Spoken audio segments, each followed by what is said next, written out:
নমস্কাৰ, আপোনালোকৰ বাবে এটা ভাল খবৰ। নিযুত মইনা আঁচনিক লৈ ফেচবুক লাইভত বিশেষ মন্তব্য মুখ্যমন্ত্ৰী ডাঙৰীয়াই তেওঁ পে'মেণ্টক লৈ বিশেষ মন্তব্য আগবঢ়াইছে। কেতিয়া আপোনালোকে পে'মেণ্টটো পাব তেওঁ উল্লেখ কৰিছে।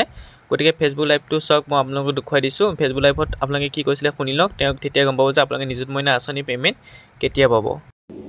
আজি আৰু এটা কথা মই আপোনালোকক ক'ব খুজিছোঁ, বিশেষকৈ আমাৰ মহাবিদ্যালয়ত পঢ়া ছাত্ৰীসকলৰ বাবে। আপোনালোকে নিযুত মইনাৰ প্ৰপত্ৰ পূৰণ কৰিছিল। আমি দীপাৱলীৰ ঠিক পিছতে নিযুত মইনাৰ ছাত্ৰীসকলকো আমি একেলগে অভিনন্দন জনাম আৰু অক্টোবৰ মাহৰ পুঁজিও আপোনালোকৰ হাতত তুলি দিম। তাৰ পিছত আপোনালোকে নৱেম্বৰ, ডিচেম্বৰ, জানুৱাৰী, ফেব্ৰুৱাৰী বেংকৰ একাউণ্টত এই পুঁজি নিৰন্তৰ গতিত আপোনালোকে পাই থাকিব।